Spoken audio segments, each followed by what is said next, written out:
I love pasta. Who doesn't love pasta? The problem is, every time I eat pasta, I feel bloated and way too full. So we have this awesome alternative, spaghetti squash. And today, I'm gonna teach you how to make it. Did you know that in 1 cup of pasta, there are 6 times the amount of carbohydrates than in 1 cup of spaghetti squash? You know what that means? You get to eat more. I like that.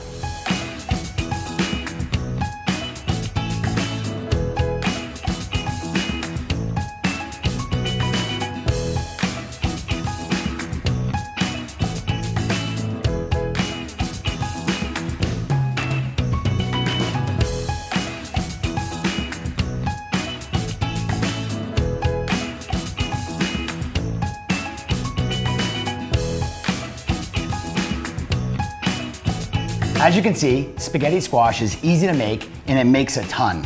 So next time you're craving pasta, we challenge you to make spaghetti squash. Yeah.